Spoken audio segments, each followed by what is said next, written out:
और राशिद ने आउट किया है उनको, या फिर मैंने देखा कि कभी कभार राशिद खान ने भी उनको तंग किया है। वो आईपीएल की बात है। खैर, अब बजू बात बड़ा दिलचस्प है कि जब हम बात करते हैं ना इंडिया पाकिस्तान ये बड़े मुकाबले, हम कहते हैं पाकिस्तान की बॉलिंग वर्सेस इंडिया की बैटिंग। लेकिन कल राशिद लतीफ ने हमारे शो में बोला, जवाब भी थे, उन्होंने कहा यार मैं पुराने सारे मैच निकाल रहा हूं बड़े इंडिया पाकिस्तान के। उन्होंने आपका भी जिक्र किया।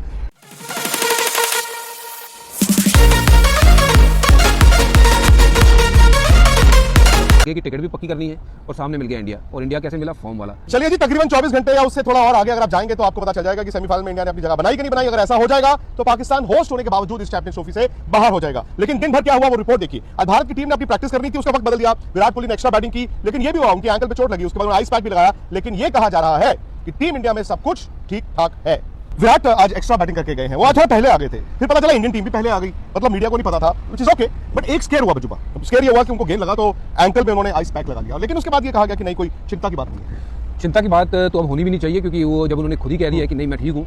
और दूसरी बात ये कि it's good to see Virat Kohli early in the nets, जिसका मतलब है वो केयर है, वो हंगर है, वो एक्सपेक्टेशन जो लोगों ने लगा रखी है विराट कोहली गुस्सा भी है। बिल्कुल। और इससे बढ़िया मौका क्या हो सकता है? सही बात। पाकिस्तान के सामने अगर उन्होंने कल रन बना दिए, मैं तो प्रेडिक्ट कर रहा हूँ जी कल विराट कोहली रन बनाएगा। और अगर सोने पे सुहागा हो जाए, शतक मार दे, तो पिछले 4 महीने जितने खराब गए हैं ना, सब भूल जाएंगे। और मैं तो कह रहा हूँ इससे बेहतर मौका नहीं है। और शायद ये कुदरत ने ऐसा ही उनके लिए ये बनाया है कि यार आपने बनाने हैं और इनके सामने ही बनाने हैं। और बस कुछ ही घंटों की बात है, हो सकता है कल इस टाइम पे विराट कोहली बल्ला खड़ा कर रहा हो और अपना बल्ला ना ऐसे लहरा रहा हो। I will be the happiest और good to see him back in the nets early, कि ज्यादा बॉलें खेले, वो फॉर्म जिसको ढूंढ रहे हैं वो मिले, क्योंकि जितनी बॉलें स्पेशली लेग स्पिनर ये वक्त के साथ साथ दुनिया में ये बात भी ट्रैवल कर गई है कि लेग स्पिनर उनकी दिक्कत है। But quality leg spinner, not any leg spinner. ऐसा नहीं है कि कोई भी लेग स्पिनर आके उनको आउट कर देगा। Rashid is a good bowler, top bowler, और राशिद ने आउट किया उनको, या फिर मैंने देखा कि कभी कभार राशिद खान ने भी उनको तंग किया है। वो आईपीएल की बात है। खैर, अब बजू बात बड़ा दिलचस्प है कि जब हम बात करते हैं ना इंडिया पाकिस्तान ये बड़े मुकाबले, हम कहते हैं पाकिस्तान की बॉलिंग वर्सेस इंडिया की बैटिंग। लेकिन कल राशिद लतीफ ने हमारे शो में बोला, जवाब भी थे, उन्होंने कहा यार मैं पुराने सारे मैच निकाल रहा हूं बड़े इंडिया पाकिस्तान के। उन्होंने आपका भी जिक्र किया।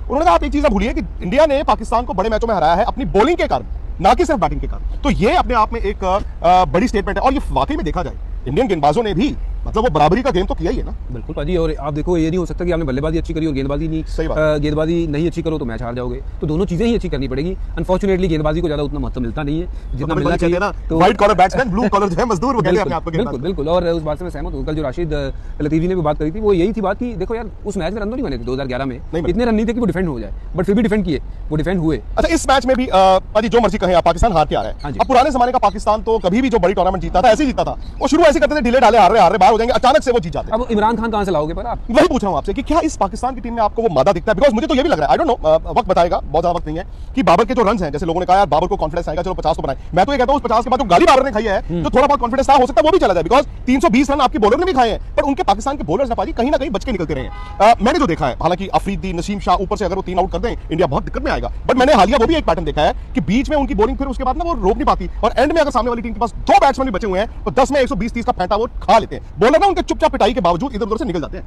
देखिए 320 रन जब बने तो मुझे लगा था कि रन बहुत ज्यादा बन गए। जो आपने बात कही कि लास्ट के 10 ओवर में बहुत खराब गेंदबाजी हुई है, ये आपने पैटर्न जो निकाला है ना, ये वाकई उनके स्टैट बोलते हैं कि उनका कोई मैच ऐसे देख लो कि अगर 200 पे 4 आउट हुए, ऐसा नहीं कि 240 पे टीम निपटा दी, हमेशा हुआ है